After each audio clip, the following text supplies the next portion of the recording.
Ngayong Sabado, tiyak gaganda ang inyong umaga dahil may bago na tayong makakasama sa isang matalino at makabuluhang talakayan. Handog ng A-Tri-Media. Makakasama at makakahuntahan na natin sa radio, TV at social media ang Miss Body Language ng Philippine Movie Industry. Si Miss Vivian Velez. Body language! Live dito sa DZRJ 8:10 AM. Ang Double V sa DZRJ. Vivian Velez, the beauty and brain. Vivian Velez. Vivian Velez. Dito sa Double V.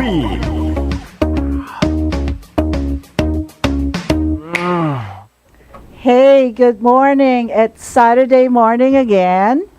And medyo makulimlim na, no? Hindi, Sa labas. mainit actually, Mainit pero makulimlim siya, hindi ba? Oo. Well, you are at DZRJ 8:10 AM.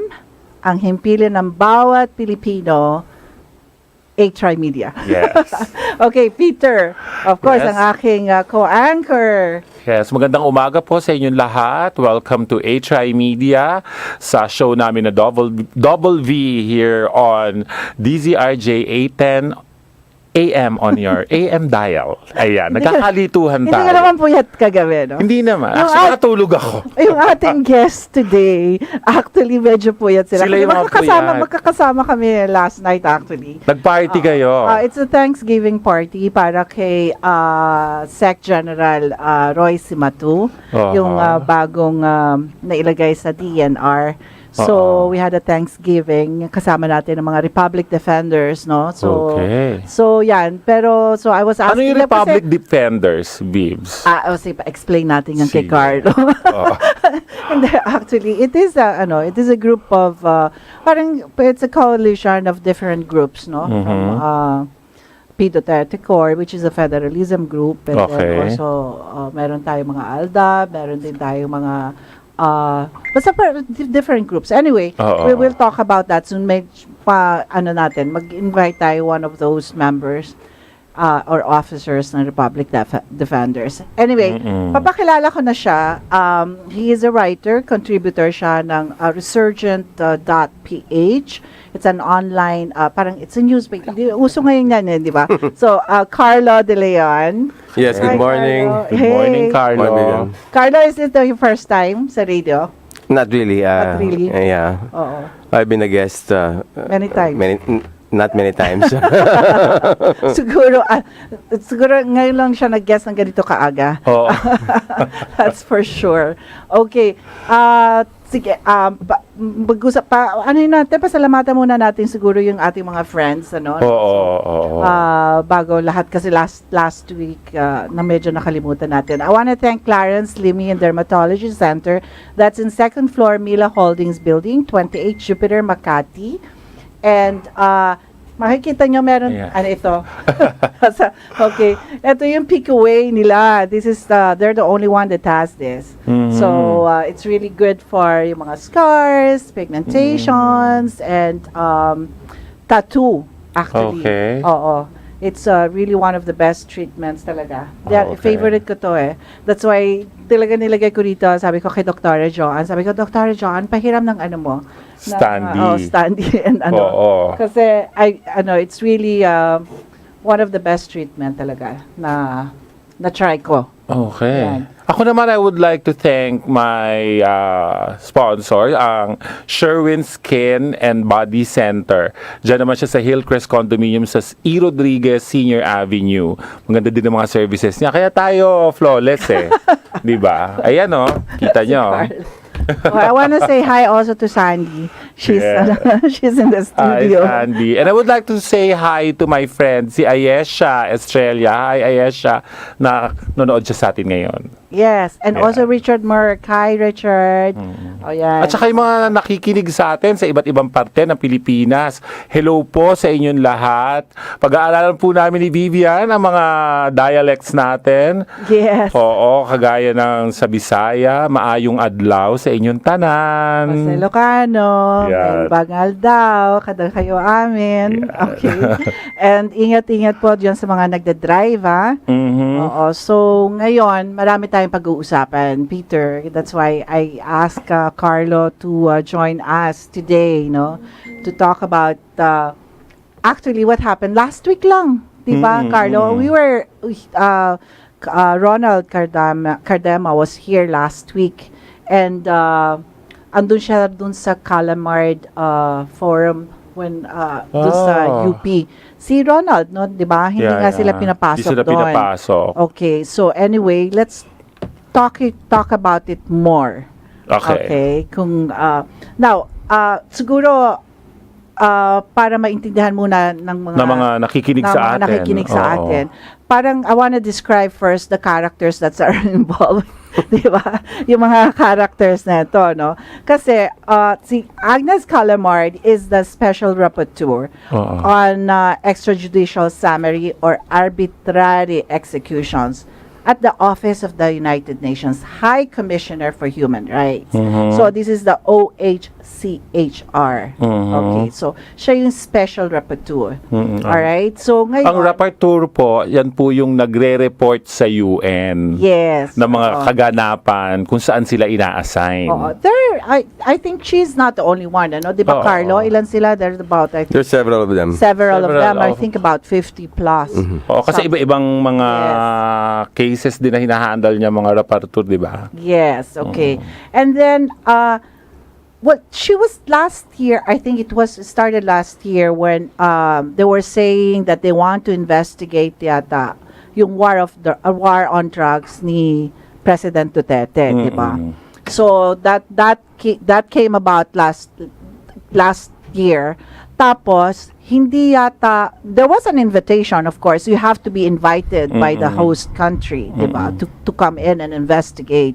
But there was some conditions. Okay, we'll talk about that conditions later. That was given the Philippine government. Okay, we'll talk about that later. Okay. So anyway, dumating po siya last week. I think that was the forum. I think was a Saturday. I think Friday. Friday. So that was what, May 8 supposed to be, or May 7? Teka, let's check. 5 ata. Anyway, so she came to the Philippines. Dumating siya rito, and she was supposed to be the keynote speaker for a 2-day drug policy forum at the University of the Philippines. Yes. Okay, so speaker siya ron, keynote speaker siya. Okay, so now, sino ang nag-organize ng forum? Yun, Okay. sino? Ang nag-organize ng forum is yung FLAG lawyers. FLAG means Free Legal Assistance Group. Okay, ito yung mga lawyers na ito, no? Sila Jose Manuel Diokno, Arno Sanidad, and Alexander Padilla. At itong mga lawyers na to, mga lawyers din ni Laila de Lima. Okay. Okay, so sila rin ang lawyers ni Laila de Lima. Alright. Now, who else? Sino pa yung involved? Itong si Chito Gascon. So I'm sure everybody knows who Chito Gascon is, di ba? Siya ang ating Human Rights Commission chairman. Yes. Okay. Siya. Earning 4 million a year. Oh, really? Yes. 4 million a year? He will salary grade of 31 compared to the president of 33. Oh my God! Higher than the president. Oh, wow.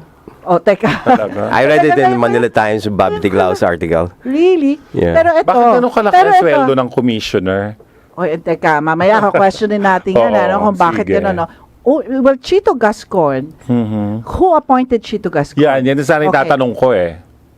Aquino was the one who appointed Chito Gascon. Okay. Si Pinoy. Pinoy, was the one who appointed him. And he used to be the LP Director General. LP, Liberal Party.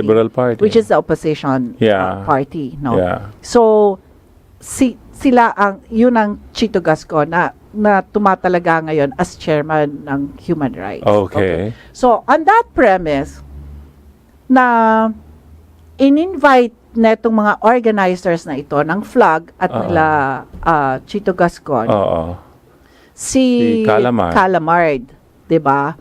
Pero in a very how is siya Sneaky? sneaky? Ayun. Oo, kasi tama, di ba ang Carlo. sinabi niya, she was Carlo, here diba? on a personal reason, sabi niya. Personal, ibig sabihin, walang kinalaman sa gobyerno. Ang pagpunta niya rito, she was here on her own volition. She was never sent by the UN. But that was sabi. not a vacation on her part. And she didn't go to a beach or anything like that. She went to a conference. a forum. A forum, Diba? yeah. And then she spoke in front of media. Yeah. Diba? Buti sana kung pumunta sa Boracay, sa beach. Oo, tapos hinabol siya ng media. Kasi So yun. what's your thought, Carlo? I mean, with all this, kasi nagkagulo 'di ba? I think, no? I mean, all over the social media na talagang Maraming nagalit, ha? Maraming nagalit, oo. Kasi it was nga medyo malicious nga kasi malicious. yung Yes, intent. that was the word that I was Yeah, malicious yung intent eh. Oo. Because of the malicious intent and the sneaky way of doing it, it really caught the attention of lots of the netizens. Yes. Galit na galit sila kasi she comes here and she's UN Special Rapporteur on extrajudicial cases. Yes.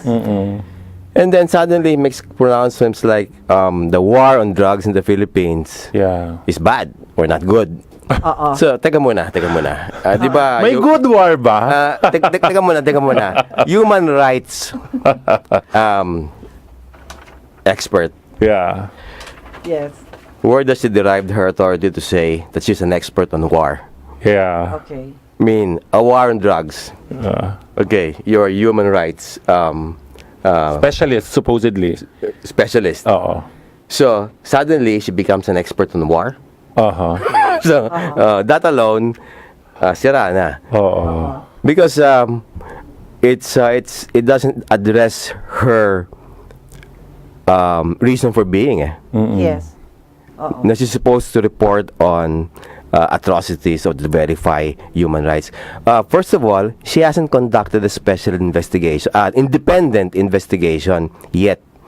Her sources of information was desktop research or reports from other people.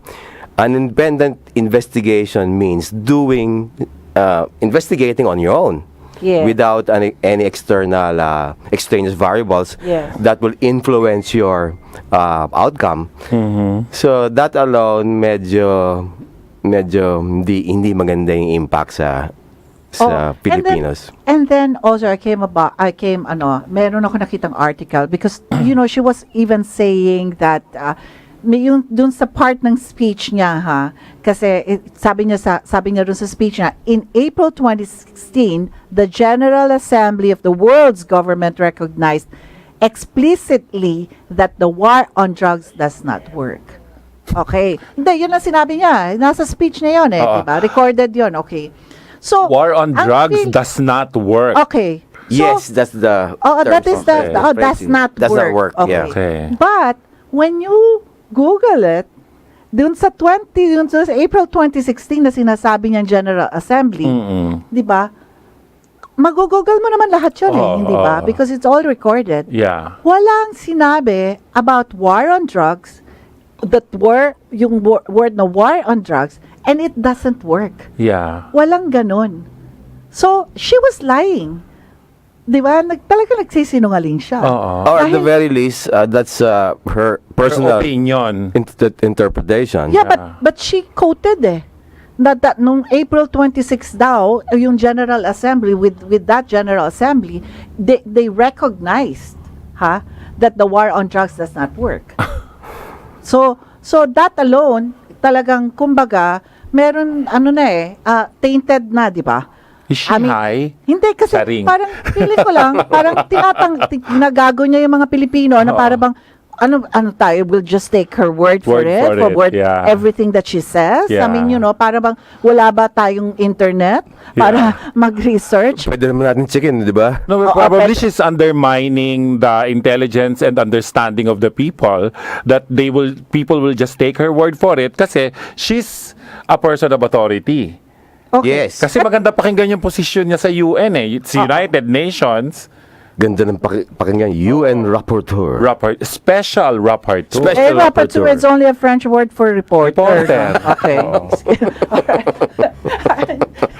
Okay, maganda pakinggan kasi it's a French word. Oo. And it sounds very social. Rapporteur. rapporteur. Diba? Anyway, so, alright. So, sige, mag-google naman po ninyo yan, yung sa sinabi niya, and then, don't take my word also for, wag niyo rin Make your own pakinggan, research. make your own research, but, yung, nag-research tayo, no? In fact, yung UN General Assembly, it's like 11,000 word resolution yan. Oo. So, wala talaga ron na sinabi na yung term was war on drugs, much less that it doesn't work. It doesn't work. Okay. And the world leader, yun ang sinabi.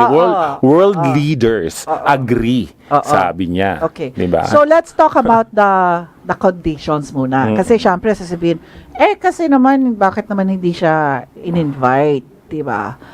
They're supposed to be bakit nagkaroon ng conditions? Kasi nung una, I couldn't understand what was the conditions kasi hindi pa nila nilalabas kung ano yung conditions na yun. Baka naman may mga conditions na talaga na out of this world na ayaw niya, na ayaw ng special rapporteur, no, ni Calamard, or it would be against the UN policies, di ba?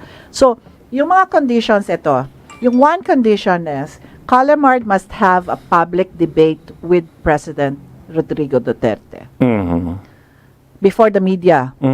Okay, what's wrong with that? To me, nothing's wrong. Oh, diba? But maybe she's scared. Ako, for me, something is wrong. Ako, what's wrong with it is why should the president talk to her? Talk to her. Meaning, Yeah. I mean, No, she should. even debate with her. I mean, why should But he this is- explain no, himself? But this is the condition of the Philippines nga. Philippines condition. Oo. So, ibig sabihin, walang tinatagong Pilipinas. Wala nga. Pero I mean, ako- for me to debate with you, that means I'm open, 'di ba? And wala akong tinatago. Yes, yeah. Kasi I can debate with you, 'di ba? So, Ako, there's nothing wrong with that, except I feel like the president has no obligation to talk to you. yeah. Feeling ko lang Feeling mo- Correct. The president has no obligation to talk to her. Yeah.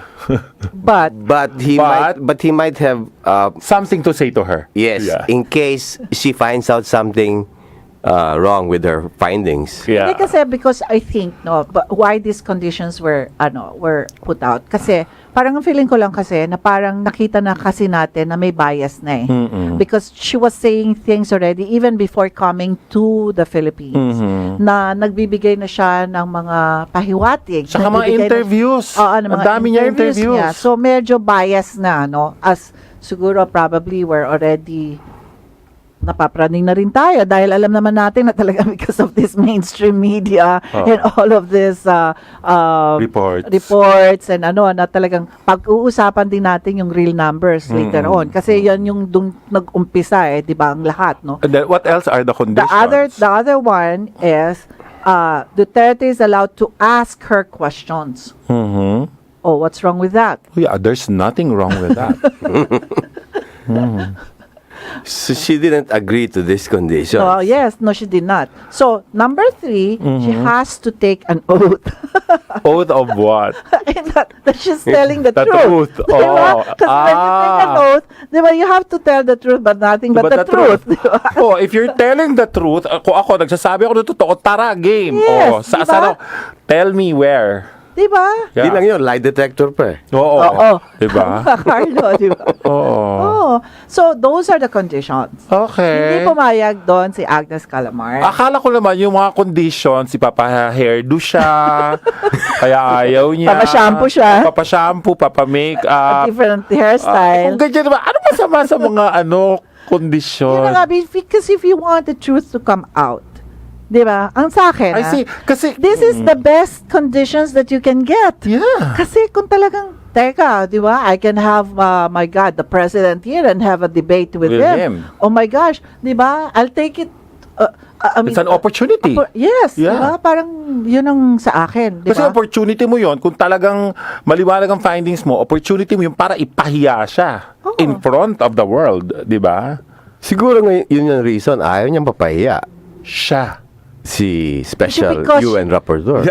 I think she doesn't want the truth to come out. Yun lang yun eh. Oo. Because it is for me para kasi it was a black propaganda altogether. Oh, yeah. So, and then of course, if there's going to be a debate, if there's going to be questionings and all of that, lalabas yung totoo. So, pagka lumabas na yung totoo, then that's it. No? But Yeah. then, what happened last week with her, don't you think, medyo eto, nabasa ko yung sa tweet ni Teddy Boy Locsin. Sabi niya, well, that's it for ICC. So, The case is dead, something like that. the case is dead. So, hindi ko, pinag-aaralan ko nga yun. Sabi ko, ano kayang correlation between Ano yung ICC? yung ICC, yung International Court. International Criminal Court. Criminal Court. Yung, okay. di ba, naghain ng, well, it is supposed to be a complaint. Hindi pa naman case, no? It is a complaint yung kay Las Cañas. Attorney Sabio. Sabio, Yes. with si Las Cañas as a witness. Yes. Diba?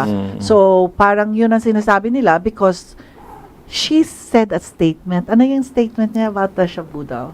Ano na yan exact word statement niya? Meron siyang sinabi that the shabu it's not addictive. Doesn't lead to violence. To violence. Or doesn't affect the brain. Doesn't Siya ba shrink talaga the nagsabi brain. nun? Yes. Actually, si Professor Carl And then she quoted. Hart, she retweeted that. She retweeted. She retweeted that shabu doesn't affect your way of thinking, your mind, or your disposition. Doesn't trigger Doesn't any lead to violence. violence. And Okay. doesn't affect your brain. Your judgment. Judgment na lang. Well, I was curious if of this Dr. Hart. Oo, yan. So I checked it online. There was an interview by Rappler. So tiniis ko yun, kahit Rappler. Tiniis ko yun, a 30-minute interview of Professor Carl Hart. And then he was saying many things that it does not directly affect the shrinking of the brain. That's a myth. But if you check with other medical findings, the lack of sleep or sleep deprivation Yeah. causes the brain to shrink. So Yeah. indirectly, it does cause the brain to shrink. Yes. And So because shabu keeps you up for days. yeah. So, Yes. so prolonged sleep deprivation Yes. really causes the brain to shrink. And you get hallucinations. Aside from that, And you get violent. Yeah. I mean, that's by If you don't sleep, we don't even need an expert to say that it leads to violence, di ba? our personal observation and experience will support that. Di ba? In the Philippines. In the Philippines. And in the interview, he was quoting his experience. He grew up in the States in a was he taking the drugs consistently every day? Has he tried it? he didn't mention it in the interview. Di ba? There you go. Okay, teka muna. Let's pause for a commercial. Okay. Ito ang DZRJ 810 AM H-Ry Media, ang himpilan ng bawat Pilipino. Uy, si Miss. Unang tingin pa lang, puti na. Kinis pa. Nag-Myra Vita White Hand and Body Lotion kasi. May vitamin E beads and natural plant extracts that help nourish skin deep inside for a healthy white glow. Puti at kinis, Ay, hanggang malapitan. yala na. Healthy white glow sa Myra Vita White Lotion. Yan ang alagang holistic by Myra. Trusted quality healthcare. Unilab yan.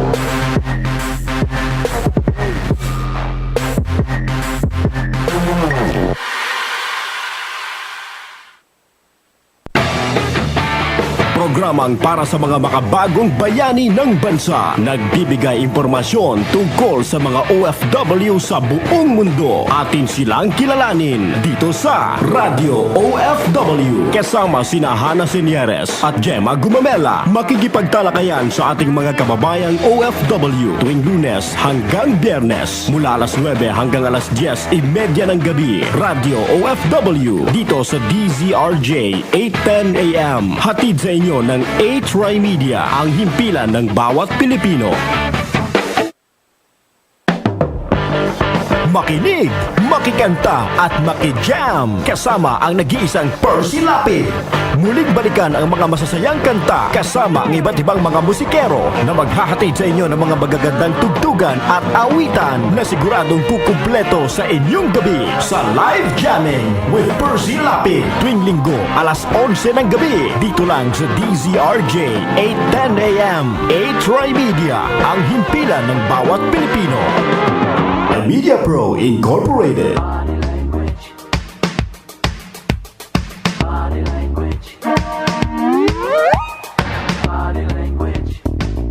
Ngayong Sabado, tiyak gaganda ang inyong umaga dahil may bago na tayong makakasama sa isang matalino at makabuluhang talakayan. Handog ng A-Try Media. Makakasama at makakahuntahan na natin sa radio, TV at social media ang Miss Body Language ng Philippine Movie Industry.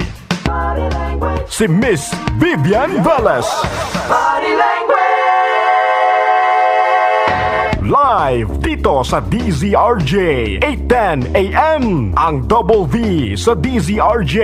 Vivian Velez, the beauty and brain. Vivian Velez. Vivian Velez. Dito sa Double V.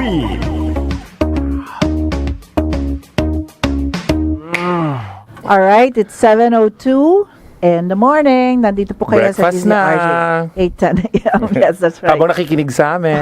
Okay. So, ano yon? Yung biniti natin na discussions kanina is yung Oo. sinabi nga nila na Sabi nung doctor, who's the doctor again? Carl Hart. Carl Hart. Yes. Na drugs or whatever drugs is pertaining to does not affect your judgment, your brain. It doesn't shrink your brains. Yun ang sabi daw niya. Yes. Okay, but also, not only that, meron palang, because of the conditions that was not met, no, ayaw nila, na ayaw ng special rapporteur, yung timing pala ng dating na rito sa Philippines, at ano pala yon, medyo malicious din in a way. Dahil? Kasi, natatanda, alam nyo, di ba si Carlo, di ba si Senator Peter Cayetano went to UN in Geneva. Yes. Oo, yun pala yung yung Universal Periodic Review, yung Okay. UPR na tinatawag. Okay, so kung ganun pala yung nangyayari at that time na hindi wala yung invitation, hindi ayaw nila mga conditions, so whatever it is, kung ano yung mga pwede pala sila mag-usap on the side sa UN mismo, dun Sa Geneva. And to meet with the Philippine delegation, Okay. diba, na para mapag-usapan man lang yung issue, diba? So, para sa akin, kung yun ang talagang focus mo at yun ang talagang gusto mo, then, bakit nagpunta ka ng Pilipinas, hindi ka nagpunta ng Geneva? Diba? Baka mahal pa masahe. Kasi UN yun di ba? Ibig sabihin, di ba? They can actually really talk about what's happening Everything, with the yeah. human rights and all of that. Yeah, the at concerns. Least, sa UN mismo. Mm-mm. Diba? Pero ang ginawa niya, hindi. Nagpunta siya ng Pilipinas. Mm-mm. So, it was ill-timed, diba? Parang yung timing niya, talagang parang medyo, hindi rin, hindi medyo talagang, what do you call that? Malicious nga. Malicious. Wala na akong Timing ibang niya. word na maisip except that Balikan natin yung pinag-usapan natin na nabitin tayo bago tayo nag-commercial. Yung pag nakadrugs ka, especially pag speed, ano ba yung mga speed? Yan yung shabu, ecstasy, Cocaine. heroin, cocaine. Yan po yung sinasabing speed na hindi ka natutulog.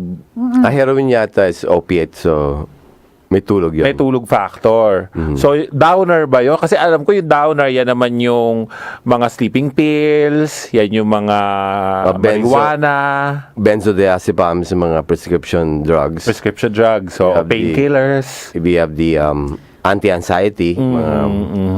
So anyway, what you're saying, What we're saying is, hindi po totoo na hindi na-affect ang utak mo at ang judgment mo kapag nakadrugs ka. Pero alam mo, Peter, we don't even have to really talk about it in a way that, kasi una-una, we're not experts, sasabihin ng mga Oo, tao. oo, But oo. we're experience yun nakikita natin yun sa kapitbahay natin, di ba? Oo, oo, Every day of our lives, na nandito tayo, alam natin na yan ang mga nangyayari. Hindi na kailangan ng, no need of a clinical explanation or whatever, medical explanation na ganitong nangyayari pagka nakasyabu ka. Oo. Alam natin. Oo. So, Tsaka napapanood natin sa mga televisions, yung mga na-aaresto na mga pumatay, na yung mga ng rape, ng gahasa, yung mga violent crimes, 99% po nakadroga. yes. And they also admit it Yes. when they're caught. The reason why they raped or killed this person is because they were high on shabu. Yeah. Yes.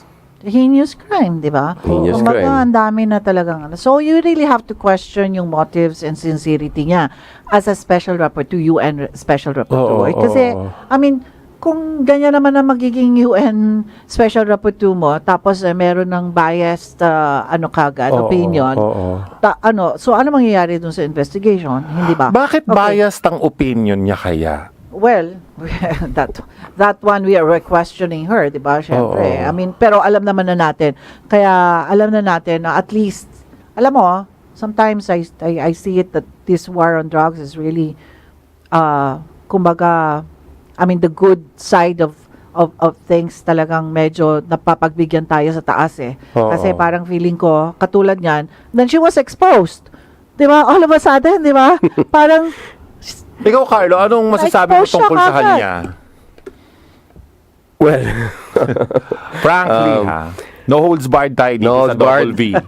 Oo. Wag lang magmumura.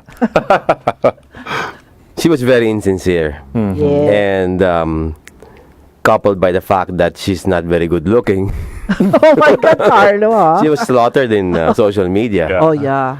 Um, Vicious, yeah. Ang Ahmed, vicious, So, and she quoted Professor Carhart, which really irked the public Yeah. because to say that doesn't cause it's not a reason for violence is most Filipinos Yeah. is I mean, for us to be It's crazy. Ridiculous. suffering already and we know what's happening.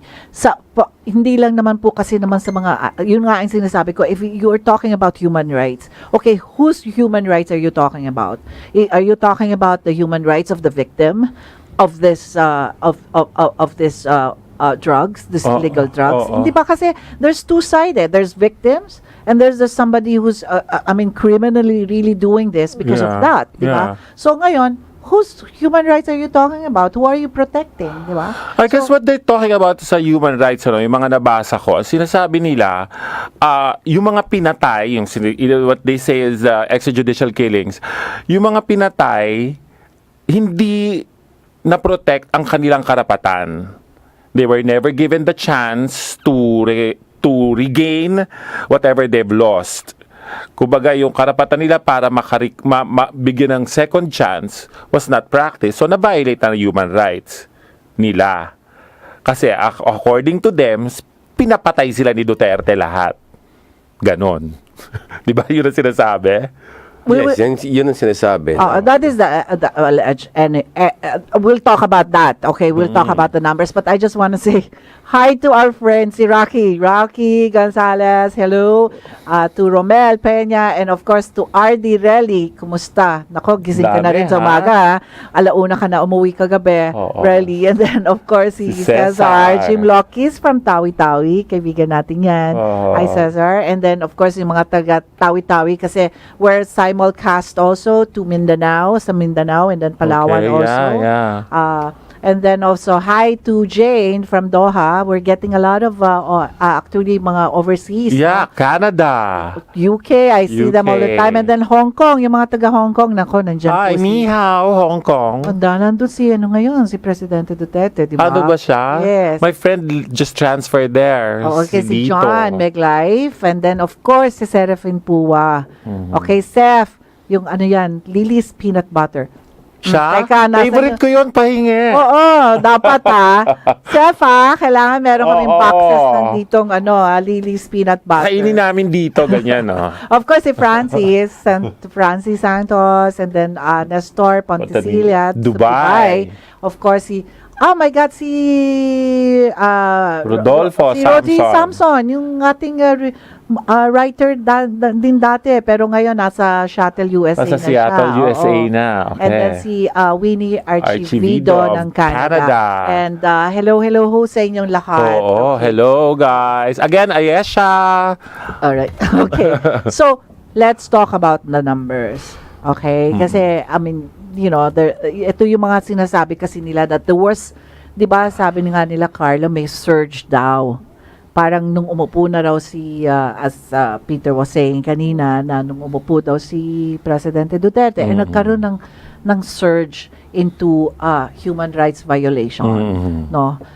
Now, meron tayong yung real numbers kasi meron ngayon na talagang lumalabas na, yung nilalabas na ng mga, well, of course, yung PDEA, Padea. PNP, NBI, naglabas na sila talaga ng mga numbers. Kasi, ang nangyayari kasi, they're just throwing in numbers kasi it started with that 7,000 wherein Leni Robredo was saying that to the UN, addressing United Nations and saying that the 7,000 and then yung palit-ulo na sinasabi Saka niya. mali yung information niya sa palitulo, ha? Of course. We know that. We know I mean, that. okay, That's why if palitulo is in existence, hindi yun yung palitulo na sinasabi niya. yun. And then tapos yung numbers na she was throwing out. At that time pa yun, 7,000 yung sinasabi niyang gano'n. But then sinasabi niya that is all drug related. Yung kanyang 7,000 na yun. So now, nakikita na natin na meron na tayong real numbers, di ba? Yes. Oo. Ano yung mga real numbers ba natin yan? Talaga ba may surge, Carlo? Well, the term extrajudicial killings, EJK. EJK, misnomer yan eh. Yes. It was a misnomer that was brilliantly clarified through a patient reading of AO 35 during a Senate investigation by Senator Cayetano. He read it line by line, and it refers to systematic methods targeted on specific groups. So, in summary, it's synonymous to political killings. Kasi you are targeting, for example, the Or media, di ba? or media. Oo, Yes, yan. specific groups. Ah, And there's a method of killing. So it's not only a drug related. Yes. Oo. So yung nung EJK before, that was before Duterte, you mean before President Duterte. Parang yung EJK, the definition of EJK was that. Yes. Oo. Now, so they bundled all the unsolved murders into EJK, labeling each death as EJK. So even Homicides, yung mga, I even mean, not related to drugs, oo. EJK, na. kasi unsolved. Oo. So the real numbers show something like 1,600 plus real drug-related deaths. Some reports indicate 2,500 at the most. Okay. But the bloated amount of 7,000, sometimes even 9,000, which is pronounced in international media. You have the numbers there. What are those numbers, Carlo? Ano yung number Well, ng real numbers na yan? drug personalities killed during the anti-drug operation, according to the Yun nga, PNP. encounter po yun na, encounter. The real number, as of May 9, 2017, from July 1, the beginning of President Duterte's term, is July 1, 2016. 2016, 2,949. Okay. And drug That is surrenderies, May, ah. May. May Okay. Ito. 9. Ngayon. May, okay. And drug surrenderies, which include the pushers and users who have surrendered, amounted to 1.266 million. All right. So There was a Dami. number of 4 million. What was that 4 million? that's the number of drug addicts. Drug addicts. Okay, recorded. Well, Recorded. that's based on some computation. Computations, okay. So, yung surrendery was about 1.2 million something. Yes. Oo. And then, out of that, we yung mga encounter with yung mga tinotokhang na sinatawag nila, Ano tapos ba yung nagkaroon- tokhang? Tokhang means katok eh. Parang, they go to your place and then they search and they So, siguro, yung mga nangyayari kasi, may nakikita rin tayo. Meron naman may mga PNP rin naman tayong namamatay eh. Meron din eh, di ba? Kasi encounter nga yun. So, when they do tokhang, to talk to them and nagkakaroon na ng encounter kasi So alam mo yung naman tokhang, kasi kakatok ka, tapos kahit Tokhang. saang bahay, just to talk to May them suspected Suspected. drug user, Drug user. or pusher. kasi di ba papasok ka o hindi? kasi Peter doon sa mga barangay captain, sila yung nagbibigay. Kasi sila naman na nakakaalam within their area kung sino yung mga addict na pakalat-kalat sa kalye, Okay. di ba? So, alam nila kung sino yung mga nagpo-push dyan sa mga kanto-kanto. Okay. Alam nila yon kasi, di ba, it came to a point na ang sachet is only like what? You can buy it 20 pesos? Yun na nga 30 ang pesos? sinasabi Di ba? Yung daw mga eh. So, yung barangay captain are the ones who's saying to the PNP to say, okay, these are the drug personalities na Tapos pupuntahan. tapos pupuntahan to. So pag Kakausap. parang kakausapin Okay. siguro kung merong alleged rito sa iyo na sinabi ng barangay captain or yung community that you're saying that you're parang ganun siguro, di ba? Oo. So yun ang yung Project Tokhang na Oo. tinatawag, di ba? With that, so, syempre, nagkakaroon ng encounter kasi yung mga iba, sabi nga nila, pagka shabu daw, you get to be so praning, Oo. 'di ba? Lumalaban na sila. Oo. Ngayon, marami ang sinasabi nila na wala naman daw laban, hindi naman daw lumaban, basta binaril na lang. Okay, so that is the of the PNP. Iba pa yung vigilante killings Oo. Iba naman yung mga nagtatandem na biglang pagkatapos so hindi naman PNP 'yon. Oo. Hindi ba? So those are under investigations. Kasi Oo. iba naman yung encounter talaga with the PNP, iba naman yung mga vigilante killings na hindi naman nila alam kung sino yung mga pumatay. Correct. 'Di ba? So ang maraming nagsasabi na baka nga daw ang mga pumapatay doon mismong sila. Sila. Okay? So may Because they don't want so to that's why we be need an pinpointed. investigation. That's why it's still under investigations. But then, Carlo, 'di ba, yung sinasabi mong numbers, ano ba 'yon? Yung talagang these are the verified numbers, no? Yes. By from- the agencies, 'di ba? And this is presented according to yung numbers sa PIDEA. This is presented by Isidro La Peña, Dr. Isidro La Peña. Marami sila. Ito yung Oo. from PIDEA. Oo, sa Director General Philippine Drug PNP, Enforcement NBI. Agency, Chairman Interagency Committee on Anti-Illegal Drugs. Yan. Oo. So siya mismo ang nag-present nito ng Yes. numbers na ito. Oo. Yung number. Sandy was there. Sandy, we were together with Sandy eh. Oo, nandun kami nun sa real numbers eh, Oo. actually. And it was really... Hindi po ito inimbento. Well, hindi. I mean, kasi ang sinasabi nung dati ni Lenny Robredo noon at that time, humihingi daw sila ng number sa PNP pero hindi daw sila pinagbigyan. Tapos ang sinasabi naman ng PNP, hindi naman daw totoo yon na nag-request sila or, that they really wanted to find the numbers. Basta yun, out of the blue, basta they were just saying numbers. No?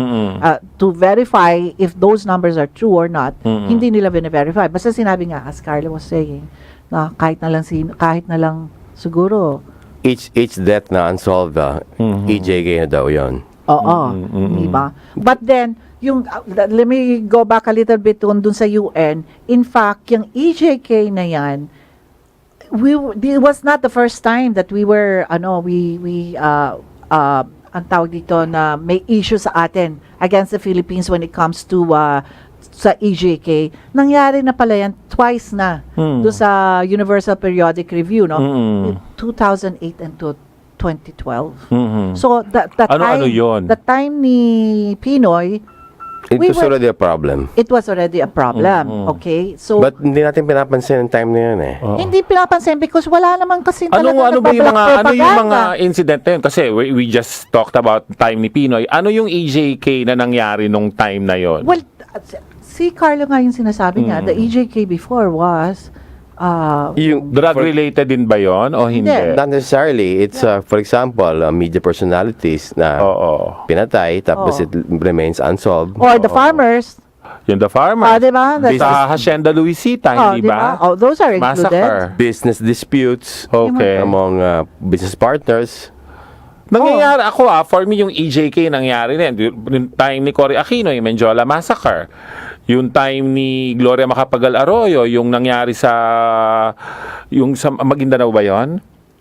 Yung Yes. yung mga reporters din na pinatay. Oo. Almost Oo. 50 plus. Okay. Oo. Unsolved. With political fight yun hindi ba? It's unsolved.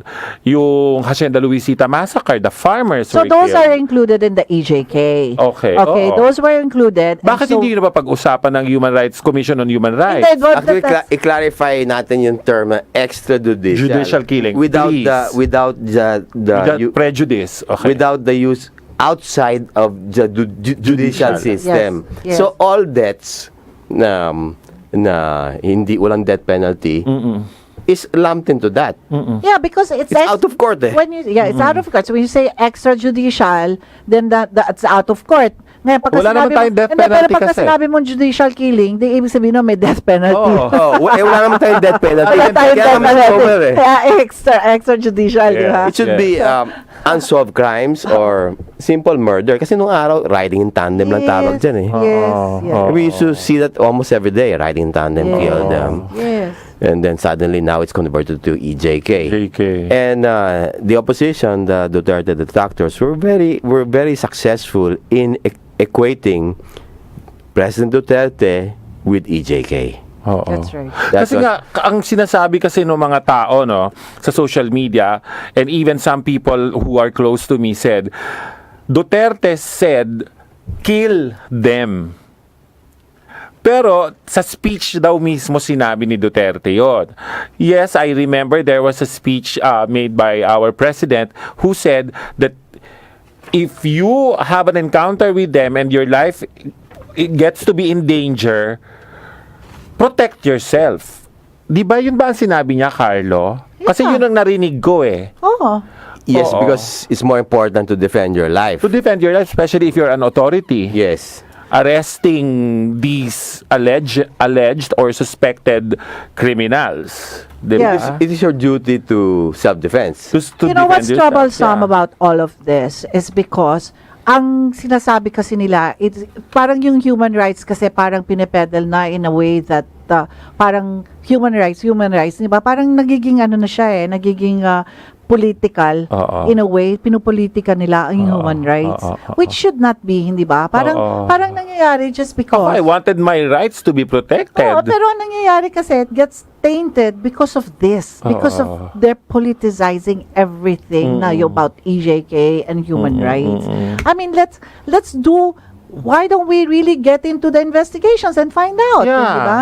And hindi yung po pwedeng, katulad na yung nangyari because I think it was part of the destabilization that for them, that's why they went out internationally. Talagang lumabas sila, talagang doon sila sumisigaw because Yeah. we here in the Philippines know the real score. Yes. I mean, for the past 6 years before Duterte came, talagang I voted for him because of that. Yeah, me you know, too. kasi alam na natin kung ano nangyayari. Hindi na natin kailangan may mga numbers.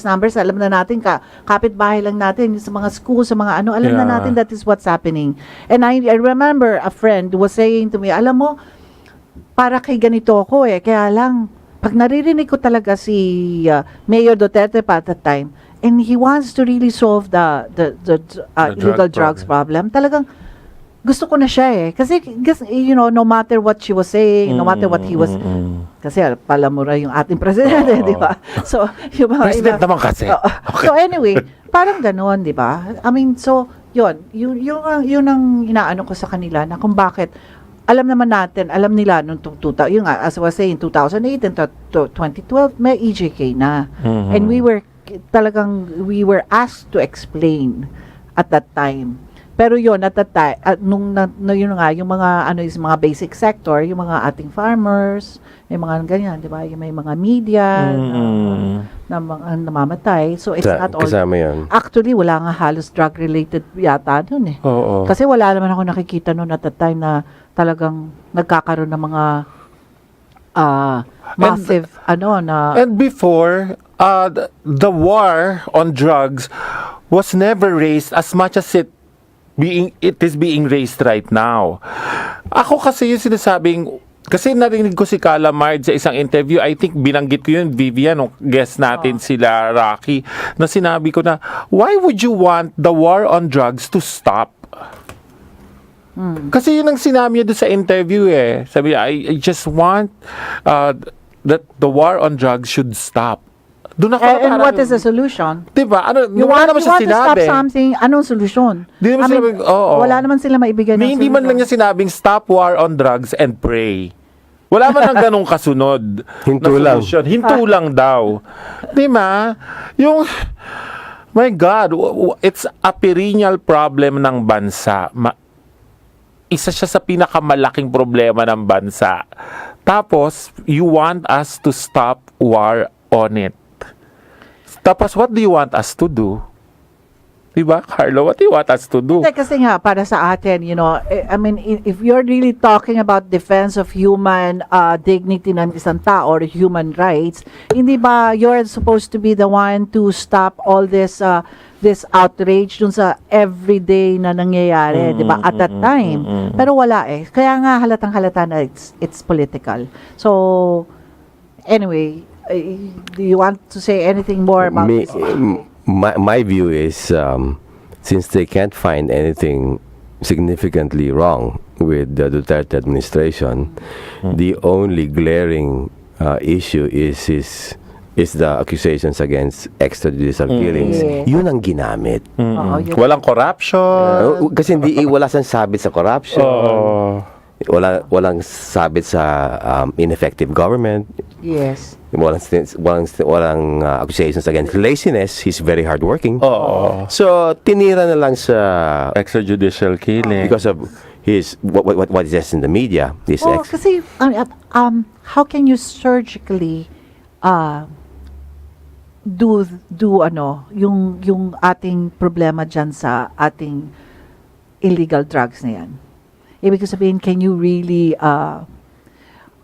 how are you going to put all those pushers to drug lords and I mean not the user kasi I've always been vocal about the users kasi mga users marami pong circumstances that leads you to be a user, and then if you're not pushing and if you're not doing any criminal act na makakaano sa ibang tao, makakaapekto sa ibang tao, para sa akin, you still have that right naman to be able to rehabilitate, Recover. to recover. Kasi nga maraming circumstances That could lead to it. that can lead to it. Yung mga problema mo sa pamilya mo, yung mga ganyan. Marami. love life. They're victims of The victims also. So, kung user ka lang, di ba, at least you have to be given a chance. Para sa akin, yung mga criminal act is really when you start already pushing.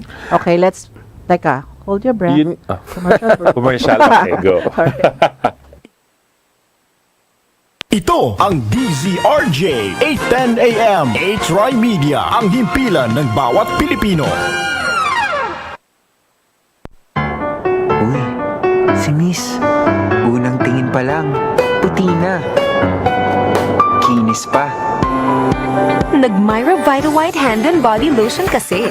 May vitamin E beads and natural plant extracts that help nourish skin deep inside for a healthy white glow.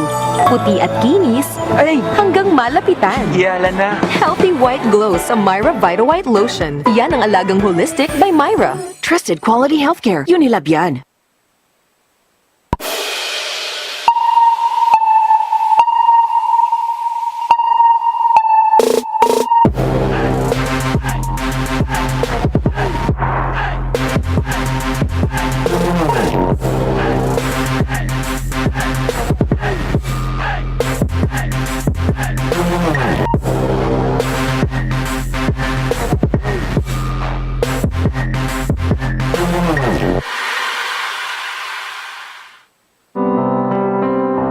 Dinala tayo ng 9 na buwan sa kaniyang sinapupunan. Tiniis ang sakit at hapdi upang mabigyan tayo ng buhay at magandang kinabukasan. Sa kanyang puso, tayo'y mananahan ng magpasawalang hanggan. Siya ang ating ina. Happy Mother's Day mula sa DZRJ. A-Tri-Media, ang himpilan ng bawat Pilipino. This program is brought to you by A-Tri-Media Pro Incorporated.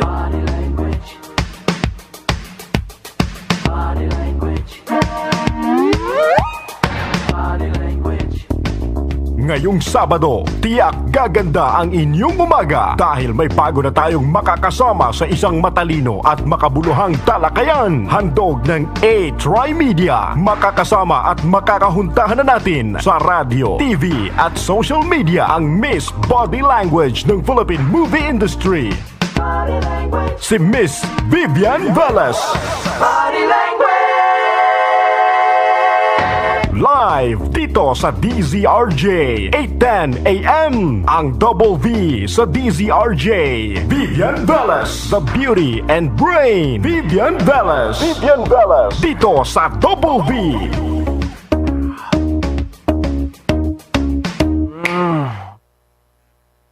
It's 7:32. Ang bilis ng Bilis ng oras, no? Dami pa natin gustong pag-usapan Oo. eh. Kaya Anyway, pa naman yan, 30 minutes. anyway, okay. So, yung nabitin natin kanina, lang sabi natin, how are we going to do it? I mean, what is the solution? Di ba? Parang wala talagang dapat mamatay, di ba? In any encounter. Well, Lenny Robredo tried to come up with a solution to decriminalize drugs. Oh my God. Oh, that was a bombshell. Di ba? That's what she said. Parang yun ang pinakasolusyon niya. Oo. Pero alam mo, wishy-washy na naman siya eh. May na naman siya But she sinasabi said na that. hindi naman daw yun ang talagang ibig niyang sabihin eh. Di ba? But then, you know, So you're a vice president ka, and then alam mo naman, may audience ka. When you say something, Oo. you know, they'll take it. I mean, absorb it. And, How it was said. So you should have explained it more. Yeah. I mean, really clearly what does it mean, di ba? But Legalizing, by decriminalizing. definition, decriminalizing means making something illegal legal by changing the law. And not only that, if she does that, then what's gonna happen to those people that's in jail now? Oo. Lalabasin ba lahat yun? Oo. Kasi, syempre, Balik natin wala na lahat- silang kaso. Oo, balik natin paano? lahat sila sa Wala na kalye. silang kaso eh. Oo. So anyway, mahabang usapan niya, pag-usapan din natin Oo. yan. So, how are we're supposed to, we're on war on drugs. Okay, that is a term that was used. War on drugs, di ba? So, meaning, what do you mean by war ba?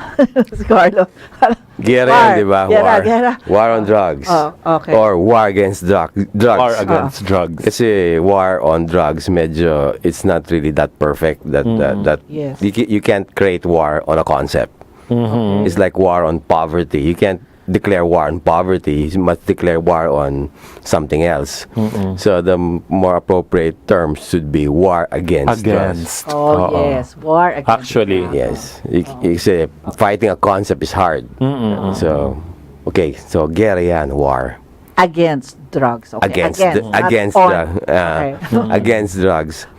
It's a war. Okay. So people die. Yes. That's a fact. Now, even in the U.S. Gulf War, 60% of the American troops died because of friendly fire. Friendly fire? Ano yung friendly fire? Friendly fire is I'm firing. It's dark, and I accidentally shoot my fellow soldier. Okay. Madilim eh. Oo. And syempre, Barila na lang. nagbabanatan. So, hindi maiwasan yan. Stray bullets. Oo. Talaga. Yes. And innocent people being... Why do you think our president termed it a war, as a war against drugs? Kasi, di ba, parang I want to get into his psyche na bakit war. Yes, because in my opinion, he termed it as war because the situation was a pandemic already. 4 million, Yeah. even more, drug users, about hundreds of thousands of drug peddlers going down from the drug lords to the street peddlers down to the runners and the users. That whole chain is a big industry. Not to mention the judicial system, 'di ba? And also, 'di ba, marami ng mga judge, sabi nga nila. Andito sa record, no, na pinisent ni Doktor na merong naka-government official, Yes. Judges, nakalagay naman dito. Hindi naman niya Yun na sinikreto. nga, ano na Oo. nga tayo na narco-politics. We Correct. found out when our President Duterte, naging presidente na natin siya. Doon lang natin talaga nalaman na meron talagang narco-politics na tayo, hindi ba? We discovered the full extent. Yes. May initial findings that it is a pandemic, and then upon further as he implemented it, we recognized the extensiveness. Ganun pala kalaki. Ganon. Oo. I mean, almost all barangays were affected. He was And saying that 50% of the barangay, di ba? Yes. Are even involved. Okay. so we have the police force corrupt. We have the Yes. government officials, both appointed and the elected officials, the local government, mayors, governors, even barangay captains. Congressmen siguro, meron din, Congressmen, ano? kasama din. So Oo. it's the whole lawmaking body and government authorities or the implementers or the enforcers of law who are part of the drug trade. So how will that be solved? So in the process of solving it, things needed to be addressed, like how to expose these government officials Yeah. or elected officials. So he came out with a list. Yeah. Yeah. At publicly ina-announce niya, ha? Oo. I could remember the first time na talagang naglabas siya na talagang it was a medyo sensationalized na yung mga generals, di ba? The generals That was the first. and the police officers Mayors and mayors, and some of whom were his friends. were his friends, yes. Yes. And I remember him saying that it's either I read all these names, kilala ko to, or I don't. So the first list he read, there were a bit of errors Yeah. because may nasama yatang who already passed away. But that was pero it was corrected. Yes, it was Correct naman corrected. siya. Oo, it was Oo. corrected. Hindi naman siya yung pinanindigan Pinanindigan niya. Mali. Kung mali, Oo. di ba? So, yeah, so those are the things that kaya nga na-muddled up nung when we are, I think, suddenly parang it's slowly we're making progress nung nangyayari itong kanyang system of resolving the illegal drug problem. Yun, biglang pumasok na yung black propaganda na ganito, human Oo nga. rights, yung mga ganyan. So parang sabi ko, oh my God, who are these people protecting? Kasi parang iniisip ko, okay, meron din talagang human rights that has to be heard. Of course. Okay, meron din as you were saying, may collateral hindi ba? Collateral Nangyayari. damage, Okay. oo. But then, surgically nga, sabi ko, how are you going to, na talagang, ang hati mo ay talagang walang, Walang Perfect. di ba? I mean, really, bed of roses. Yung system. Yun yata yung gusto no? Habang meron kang sinosolve na napakalaking problema, tapos may mga nagsasparkle na mga stars and roses coming out of you na walang nasasagasaan, walang nadadamay na kahit na ano. And we are talking about one of the most heinous crimes yes. Ito na nangyayari sa atin. Ito pa, Peter, ang nakakaano kasi, who are the ones shouting EJK? Those are the opposition. Those are the losing party, the Liberal Party. They're the ones, diba, who are shouting EJK and all of that. I mean, so how can we not say that it is a black propaganda? Yeah. And then in the first place, on the last 6 years, diba, kaya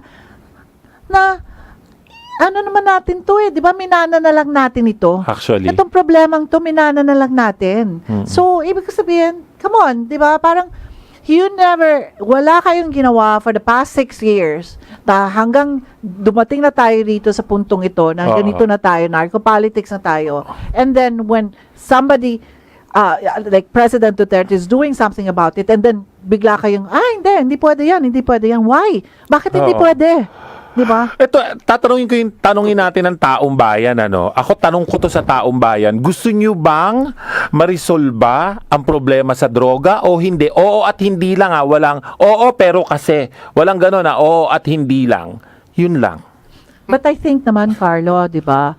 I think, ano lang kasi, noisy minority lang naman kasi. It's just that they have a lot of money, di ba? That's why they can go abroad and they can go internationally and really destroy whatever we have, whatever good is happening here in the Philippines.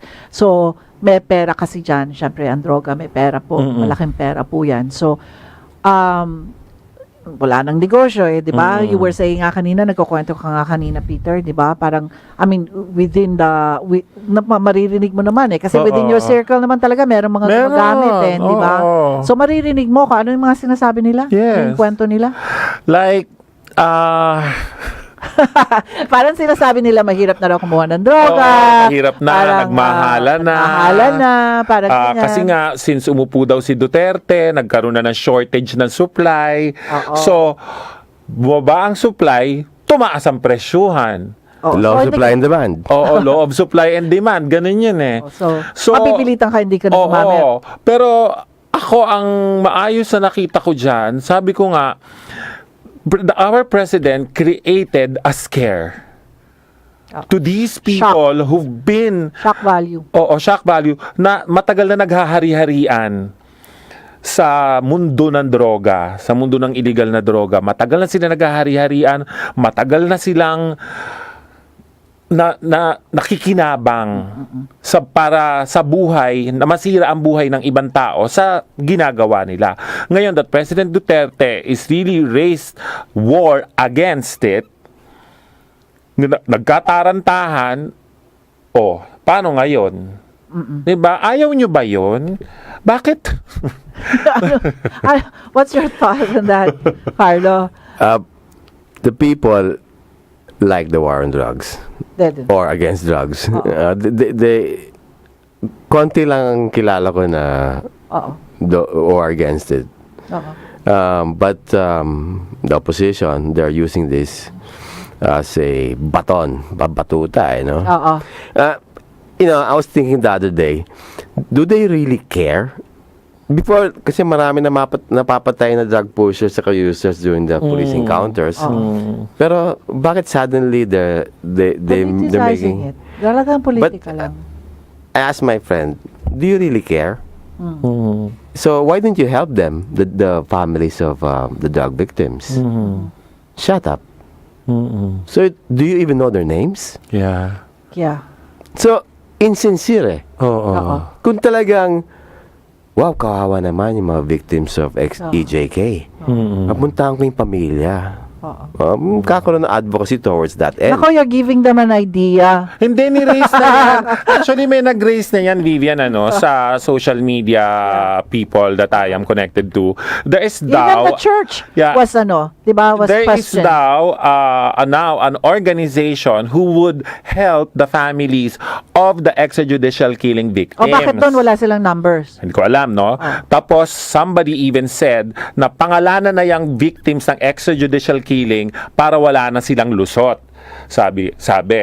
Ngayon, pero wala ni isa sa aking mga connected people who said, let us also help the victims of the families who were victimized by the violent acts of the drug users and the drug lords. Yung mga nabiktima, mga pamilya, yung mga nagahasang anak, napatay na mga babies, mga those victims, bakit wala yon? Bakit doon lang tayo nagko-concentrate sa extrajudicial killings? Ako okay lang naman natulungan ng mga pamilya ng nabiktima ng ganyan. Pero sana lahat, hindi yung namimili tayo ng tutulungan lang. That's true. Hindi ba? Ganun talaga. Kaya nga hindi, tama si Carlo when he was saying that it's not really sincere. No? It's not eh. So, They're just out to destroy eh. Oo. And also because ito lang, I just want to because in my notes no na talagang yung sinasabi kasi nilang surge no kasi which is not true no kasi I have all the numbers yung mga under the Aquino time yung mga the crime incidents actually tripled. It was from 324,000 incidents in 2010 bumubo siya and then a million after na 2013. So, asan ang surge? I mean, with all the numbers that we have, di ba bumaba nga yung crime index? Yes. Di ba? Yung crime index natin by how many points? 28%. Yeah. Oh. Even taxi drivers are saying now na the hindi na crime sila index went kinakabahan na merong mangho-hold up at papatay sa kanila. Di ba? So, I mean, of course, hindi pa talaga totally, Of no? course. Kasi nag-stumble block because of this noisy minority that shouting this EJK and all of that, so parang na-distract din ng government for a while, di ba? And then because they have to explain instead of really them doing their job and talagang na medyo nadi-distract. Yeah. Oo. Instead of So, pero definitely, the index crime really went down. Oo. They haven't, the people against the war against drugs, they haven't really appreciated the accomplishments. As you said, crime rate is reduced by 28%. And if you do a further analysis, there was a reduction of 26.95% in the drug personalities, including the surrenderies and the 88,000 drug pushers. So, if you do the math, it's parang directly proportional to the drop in the crime index. Yes, right. So it can be a factor Oo. in the reduced crime because the PNP claims that heinous crimes are really crimes involving use of shabu. Yeah. Oo, di ba Carlo, pagka may naririnig naman tayo sa news it's always like, pagka may heinous crime na nangyayari na, Arrest. 3 years old child getting raped and all of that. Alam mo nang kagad ang kasunod, it's because they're on drugs, di ba? Correct. And the suspects also admit that they were high on Yes. drugs Yeah. and they Yes. test positive. Yes. So I don't know why Calamard says that it's not. Hindi kasi, like ngayon, kasi it's more the question of moral values Kasi napuput into question ang moral values ng lahat na nang-agree sa gusto nung mangyari ng presidente. Like, even our morals now are being questioned, Vince, Carlo, I'm sure, na bakit kayo nag-a-agree sa gusto mangyari ni President Duterte? Nasa na mga moral ninyo? He was now being called a murderer by people, some people I know. He's a murderer, stuff like that. I don't know who he murdered, but he was being called a murderer by some people because of his war against drugs. So I do not understand the fact na, so anong tawag mo dun sa nagtotolerate ng epidemyang ito? I call it an epidemic because Yes, 4 million that's what users Carlo was di ba? saying, di ba? So parang anong tawag mo dun sa mga tao nagtotolerate nun kesa dun sa lumalaban? Kung i-question nyo yung moral namin Alam mo bilang kasi naman minsan, ang ating presidente kasi minsan, Oh. minsan kasi talaga meron siyang gano'n may ugali talaga siya. I will kill you! Yung mga ganyan, yung mga kanyang harsh words and Pero you could see, you can feel naman na talagang, bakit naman yung He's unconventional. Bakit naman yung sasabihin, di ba? Na kung talagang murderer siya or anything like that, But then it's really the shock value of everything. Kasi ako, feeling ko kasi, di ba, pagka yung tatay mo, hindi, laalisan ka ng allowance. Pero actually, binibigyan ka naman ng allowance. even if you're my father sometimes, patayin kita kung gawin mo yan. Oo, He doesn't mean it. diba? Diba? Yeah. Masyadong literal. ako si President Duterte, no? For me, he's the only president I heard who said, I don't care if I go to hell so long as the Filipino people will all go to heaven. He's the only president who said, I will die for my people. Yes. Literally die for my people. And he stands by his words. I have Sabi nga never niya heard kahit- that from Yes. anybody else. No, not, sabi niya, di, kulong na lang niyo ako. Oo. Sabi niya, but I will not stop. It's willing to risk everything. Oh. The presidency. Yeah. Yeah. Yung as going back no Vibs, Life, Carlo, yeah. dito sa sinasabi ko na puput into question yung mga moral ng mga tao, yung moral values ng mga tao nag-agree kay President Duterte. Kasi ako na my faith, my Christianity was even put into question by some friends na who are in the opposition side. My being an artist was put into question. Na parang wala na akong pwedeng paniwalaan. Kung ano na lang yung gusto nyo paniwalaan, yun na lang, doon na lang tayong lahat. Yung so if I am going to ask it back to you, you are an artist and stuff like that. So paano yung moral ninyo? Yeah. Diba? Well, Kaya nga parang it is an ending discussion, I guess, and debate about Yeah, it. right. Pero as I said, let's raise a poll na do you want drugs to stop? Yes or no lang, walang reason.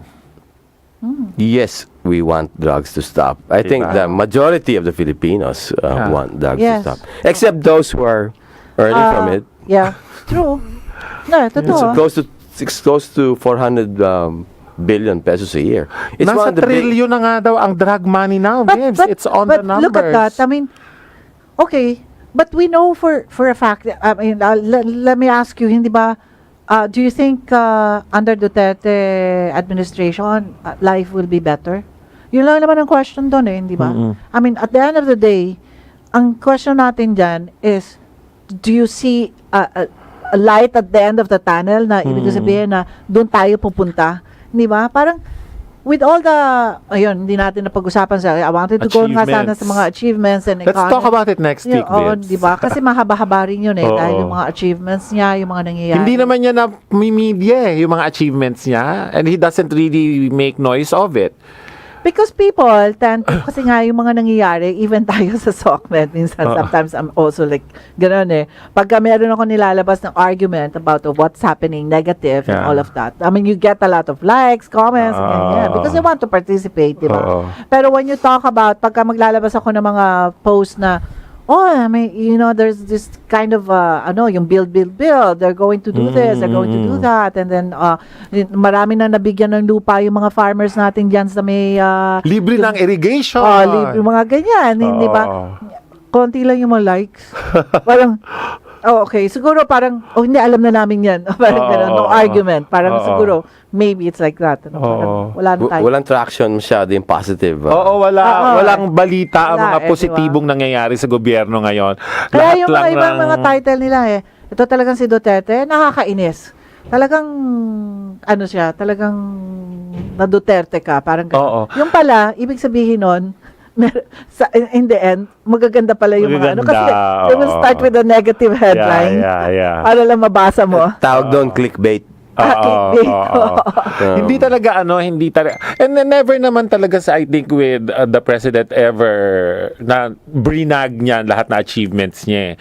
Like makikita mo sa Davao, bawal pala magpaskil ng mga mukha ng mga government officials doon sa Davao Wow. City. Oo. Bawal. And he never did. His face was never on a vehicle. At di ba I was there, Vivian, very recently. Wala ka talaga nakitang Mga epal. mukha ng mga politicians. Epal.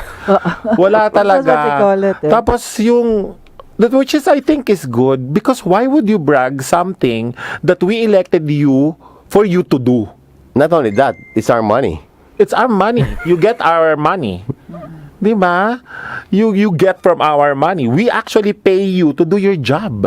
Yes. Diba? We the taxpayers I pay don't them. really understand but why some government officials, yung mga congressmen, yung mga governors, yung ganun ang astig ng dating, hawak ko kayo lahat. I have the power over you. Where hindi ba dapat we have the power over them? Kaya nga kayo public servant. You serve us. We don't serve you. they're answerable to us. Yeah, they are all answerable to us. Baliktad na nangyayari eh.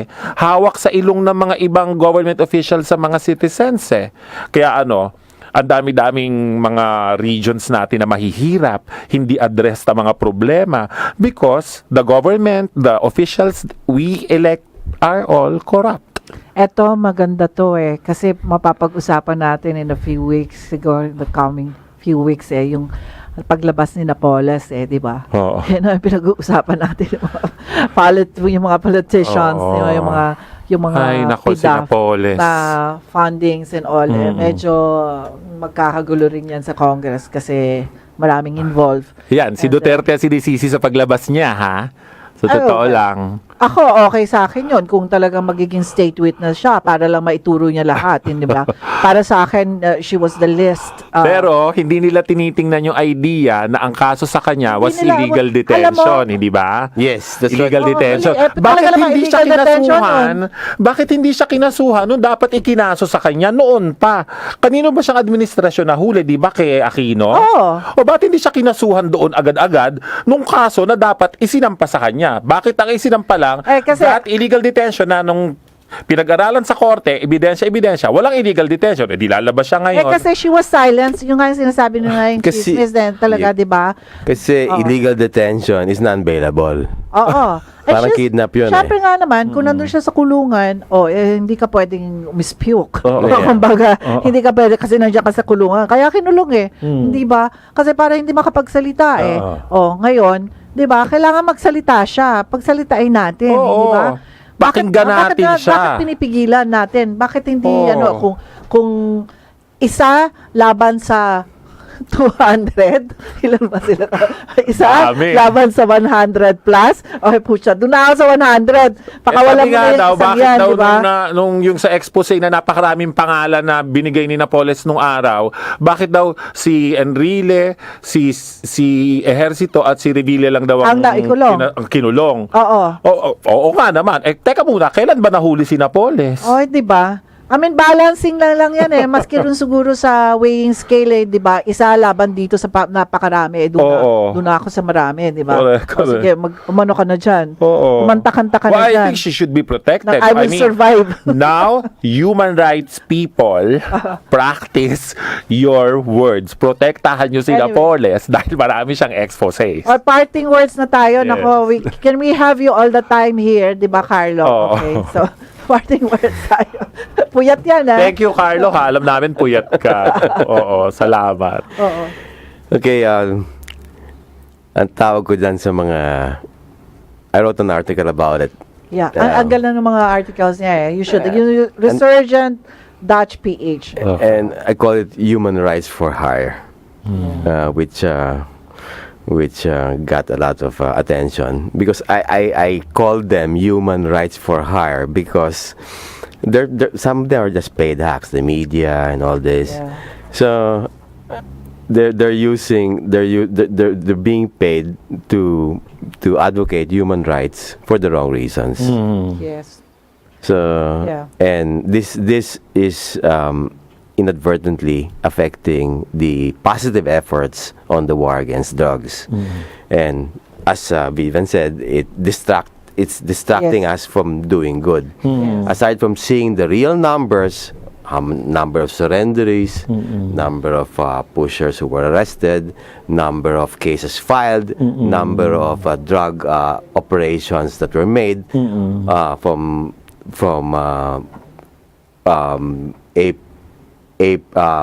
July 2016 until May 9. up to April 20, all were significantly increased versus previous year. Oo. So that was failed to be highlighted in the media. Yes. They just focused on the negative, which is the EJK, Yeah. and that got a lot of traction, both locally and internationally. Yeah. And yun na pick up ng foreign media. Yeah. And then the American media, Washington Post, New York Times, Yes. they focused on this. Yeah. Now, against the human rights of other Yes. Western countries, I think ours is so Minuscule. so minuscule, so small. I mean, okay, ito, a little bit off topic. In America, since 1974, there's 59.1 million legal recorded abortions were made. Yes. It's about 900,000 legal abortions per year. Yes. So, if you do the math, that's only 4 days of abortions is equivalent to about 9,000 deaths. Apat na araw lang sa Amerika yon. And what's worse, it's really state sanctioned because it's Legal. Yun yung state sanction. Kasi it's the human right of the woman to choose It's her body, sabi nga. to kill the child. Pero Roe versus Wade, that case, sinasabi na pag 25 weeks and below, hindi ba daw tao yon? Yeah. So, Iba. so Anyway, teka, Carlo, we'll talk about that. Alam mo, naubusan na naman tayo talaga ng oras. Dadaldal natin yung bibs, no? Oo. But, wala pa yan. Oh. Then in relation to that, yung 6 million na Holocaust victims, staggering amount, that one pales in comparison to yes. the abortions happening in the States. Yeah. Now, tayo, those are innocent children, unborn child, babies.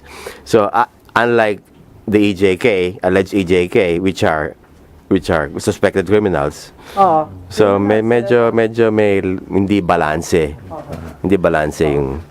Anyway, thank you, Carlo. We'll have you again, please. Yes. And then we'll talk about that. I love you. All right. So, next week again, please, Tune on us for more interesting topics here Alright. on Double B. Okay. Bye-bye. Carlo, Thank you. Come back. Thank you for inviting me. I was half asleep during the entire... It's okay. Thank Hindi you naman so halata. much. Hindi Thank naman you so halata. much. All right. Okay, bye. Bye-bye.